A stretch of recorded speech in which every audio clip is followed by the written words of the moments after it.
नमस्कार दोस्तों, आज का जो क्वेश्चन है विद्युत से है। जैसा कि मैंने पहले वीडियो में 30 क्वेश्चन करवाए थे, उसको देखने के लिए आप प्लेलिस्ट में जा करके देख सकते हैं। आज का क्वेश्चन स्टार्ट होता है। विशिष्ट प्रतिरोध का एसआई मात्रक है ओम, ओम मीटर, ओम प्रति मीटर, ओम प्रति मीटर स्क्वायर। जी हाँ, आपका आंसर होगा ओम मीटर। नेक्स्ट, एक तार की लंबाई एल मीटर है। तार को खींचकर उसकी लंबाई 2L मीटर कर दी जाती है। अब तार का प्रतिरोध हो जाएगा पहले का दुगुना, पहले का 4 गुना, पहले का 1/4 अपरिवर्तित रहेगा। जी हाँ, आपका आंसर होगा पहले का 2 गुना। नेक्स्ट, एक सामान्य शुष्क सेल में विद्युत अपघट्ट होता है। जिंक, गंधक का अम्ल, अमोनिया क्लोराइड, मैग्नीज डाइऑक्साइड। जी हाँ, आपका आंसर होगा अमोनियम क्लोराइड। सूची फर्स्ट को सूची सेकंड से सुमेलित कीजिए तथा सूचियों के नीचे दिए गए कूट से सही उत्तर का चयन कीजिए। जी हाँ, सूची फर्स्ट में दिया है ऋण इलेक्ट्रोड, धन इलेक्ट्रोड, इलेक्ट्रोलाइट, विध्रुवक। सेकंड सूची में दिया है कार्बन की छड़, जिंक का बर्तन, अमोनियम क्लोराइड का पेस्ट, मैग्नीज डाइऑक्साइड। जी हाँ, आपका आंसर मिलाएंगे ऋण इलेक्ट्रोड। ये वाला ऑप्शन आपका होगा दूसरे पे, जिंक का बर्तन। जी हाँ, बी वाले का होगा आपका आंसर पहला। सी वाले का ऑप्शन होगा थर्ड, यानी अमोनियम क्लोराइड का पेस्ट। बचा क्या? जो बचा है उसका हो जाएगा विध्रुवक का हो जाएगा मैग्नीज डाइऑक्साइड। जी हाँ दोस्तों। नेक्स्ट, एक कार बैटरी में प्रयुक्त अपघट्ट होता है हाइड्रोक्लोरिक अम्ल, सल्फ्यूरिक अम्ल, नाइट्रिक अम्ल, आसुत जल। जी हाँ, आपका आंसर होगा सल्फ्यूरिक अम्ल। नेक्स्ट, शुष्क सेल है प्राथमिक सेल, द्वितीयक सेल, तृतीयक सेल, चतुर्थक सेल। जी हाँ, आपका आंसर होगा प्राथमिक सेल। नेक्स्ट, लोहे के ऊपर जिंक की परत चढ़ने को क्या कहते हैं? गैल्वेनाइजेशन, इलेक्ट्रोप्लेटिंग, आयनन, इनमें से कोई नहीं। जी हाँ, आपका आंसर होगा गैल्वेनाइजेशन। नेक्स्ट, वैद्युत अपघट्ट की क्रिया में किसी इलेक्ट्रोड पर मुक्त हुए पदार्थ की मात्रा संपूर्ण प्रवाहित आवेश के अनुक्रमानुपाती होता है।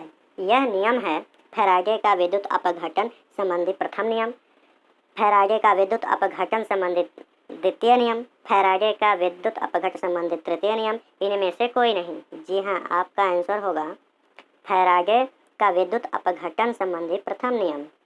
नेक्स्ट, यदि किसी चालक की भौतिक अवस्था जैसे ताप आदि में कोई परिवर्तन ना हो तो चालक के सिरों पर लगाया गया विभवांतर उनमें प्रवाहित धारा के अनुक्रमानुपाती होता है। यह नियम है कूलाम का नियम, ओम का नियम, फैराडे का नियम, किरचॉफ का नियम। जी हाँ, आपका आंसर होगा ओम का नियम।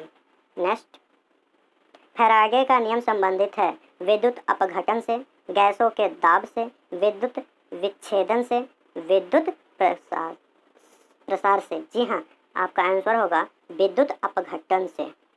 नेक्स्ट, एक फ्यूज तार का उपयोग के लिए होता है हानि पहुँचाए बिना उच्च विद्युत धारा को प्रवाहित करना, अत्यधिक धारा प्रवाह के समय विद्युत परिपथ को तोड़ने, किसी व्यक्ति को विद्युत झटकों से बचाने के लिए। इनमें से कोई नहीं। जी हाँ, आपका आंसर होगा अत्यधिक धारा प्रवाह के समय विद्युत परिपथ को तोड़ने के लिए। जी नेक्स्ट, घरेलू विद्युत उपकरणों में प्रयुक्त सुरक्षा फ्यूज तार उस धातु से बनी होती है जिसका प्रतिरोध कम हो, गलनांक कम हो, विशिष्ट घनत्व कम हो, चालकता कम हो।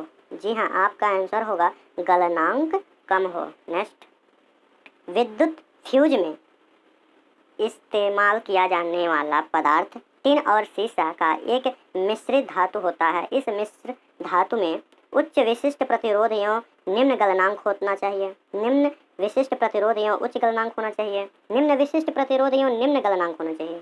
नेक्स्ट, उच्च विशिष्ट प्रतिरोध एवं उच्च गलनांक होना चाहिए। जी हाँ, आपका आंसर है निम्न विशिष्ट प्रतिरोध एवं निम्न गलनांक होना चाहिए।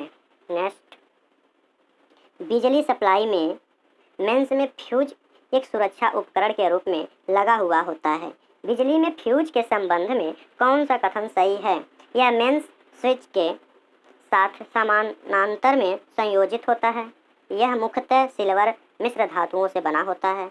इसका गलनांक निम्न होता है। इसका प्रतिरोध अति उच्च होता है। जी हाँ, आपका आंसर है इसका गलनांक निम्न होता है। नेक्स्ट, एक विद्युत सर्किट में एक फ्यूज तार का उपयोग किया जाता है संचारण में विद्युत ऊर्जा के खर्च को कम करने के लिए, वोल्टेज के स्तर को स्थिर रखने के लिए, सर्किट में प्रवाहित होने वाले अधिक विद्युत धारा को रोकने के लिए, विद्युत तार को अधिक गर्म होने से बचाने के लिए। जी हाँ, आपका आंसर होगा सर्किट में प्रवाहित होने वाले अधिक विद्युत धारा को रोकने के लिए।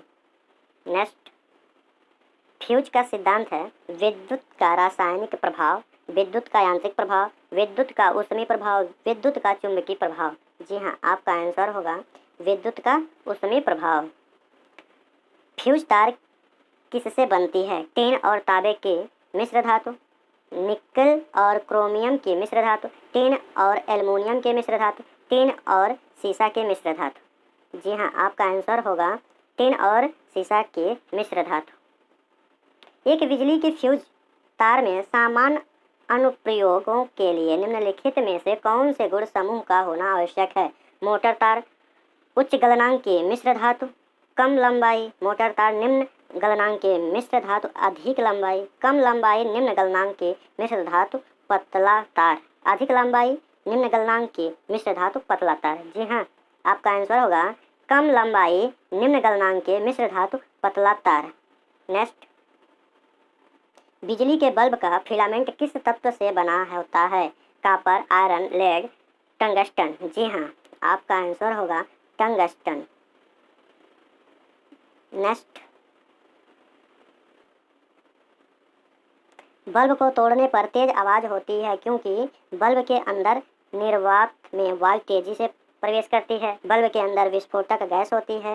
बल्ब का फिलामेंट वायु से क्रिया करता है। बल्ब के अंदर की गैस अचानक प्रसारित होती है। जी हाँ, आपका आंसर होगा बल्ब के अंदर निर्वात में वायु तेजी से प्रवेश करती है। नेक्स्ट, बिजली के बल्ब से हवा पूरी तरह से क्यों निकाल दी जाती है? टंगस्टन तंतु के उपचयन को रोकने के लिए, बल्ब के फूट जाने से रोकने के लिए, अवशोषण के कारण प्रकाश की हानि को रोकने के लिए, उपरोक्त में से कोई नहीं। जी हाँ, आपका आंसर होगा टंगस्टन तंतु के उपचयन को रोकने के लिए। नेक्स्ट, बिजली के बल्ब के मुकाबले फ्लोरोसेंट ट्यूब अधिक पसंद की जाती है क्योंकि उसकी रोशनी देने वाली सतह बड़ी होती है। वोल्टता की घट बढ़ या उस पर असर नहीं पड़ता। ट्यूब में विद्युत ऊर्जा लगभग पूरी तरह से प्रकाश ऊर्जा में परिवर्तित हो जाती है। रोशनी आंखों के लिए हानिकारक नहीं होती है। जी हाँ, आपका आंसर ट्यूब में विद्युत ऊर्जा लगभग पूरी तरह से प्रकाश ऊर्जा में परिवर्तित हो जाती है। नेक्स्ट, CFL और LED लैंप में क्या अंतर है? प्रकाश उत्पन्न करने के लिए CFL पारो वाष्प और संदीपक का प्रयोग करता है, जबकि LED लैंप अर्धचालक पदार्थों का प्रयोग करता है। CFL की औसत जीवन अवधि LED लैंप से बहुत अधिक होती है। LED लैंप की तुलना में CFL कम ऊर्जा सक्षम है। पहला या तीसरा विकल्प? जी हाँ, आपका आंसर होगा पहला और तीसरा, ए और ए। नेक्स्ट, नाइक्रोम के तार हीटिंग एलिमेंट के रूप में प्रयुक्त किए जाते हैं क्योंकि इसके तार खींचे जा सकते हैं। इसका विशिष्ट प्रतिरोध उच्च है। लाल तप्त होने पर ऑक्साइड नहीं बनता है। बी और सी दोनों। जी हाँ, आपका आंसर होगा बी और सी दोनों। नेक्स्ट, ट्यूबलाइट में व्यय ऊर्जा का लगभग कितना भाग प्रकाश में परिवर्तित होता है? 30 से 40%, 40 से 50%, 50 से 60%, 60 से 70%। जी हाँ, आपका आंसर होगा 60 से 70%।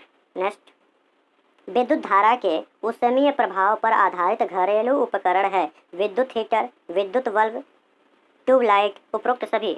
जी हाँ, आपका आंसर होगा उपरोक्त सभी। नेक्स्ट, 1000 वाट वाले एक विद्युत लैंप का एक दिन में 10 घंटे प्रयोग होता है। एक दिन में लैंप द्वारा कितनी यूनिट ऊर्जा उपयुक्त होती है? 1 यूनिट, 0.1 यूनिट, 10 यूनिट, 100 यूनिट। जी हाँ, आपका आंसर होगा 1 यूनिट। नेक्स्ट, 100 वाट का बिजली का बल्ब 10 घंटे जलता है तो 5 रुपये प्रति यूनिट की दर से विद्युत खर्च होगा। 5 रुपया, 10 रुपया, 25 रुपया, 50 रुपया। जी हाँ, आपका आंसर होगा 5 रुपया। नेक्स्ट, किलोवाट घंटा किसकी इकाई है? विभवांतर, विद्युत शक्ति, विद्युत ऊर्जा, विद्युत विभव। जी हाँ, आपका आंसर होगा विद्युत ऊर्जा। नेक्स्ट, बिजली के खपत का बिल किसके मापन पर आधारित होता है? Wattage, voltage, ohm ampere. निम्नांकित कोटों में से सही उत्तर चुनिए। केवल पहला, 1 एवं 2, 2 एवं 3, 1 एवं 4। जी हाँ, आपका आंसर होगा केवल पहला। जी हाँ दोस्तों, इस वीडियो में आज 30 क्वेश्चन। नेक्स्ट वीडियो में नेक्स्ट क्वेश्चन। अगर वीडियो अच्छा लगे तो लाइक, शेयर, सब्सक्राइब जरूर करें। जी हाँ, बेल आइकन को भी दबा दें जिससे आप तक वीडियो पहुंचता रहे। Thank you so much.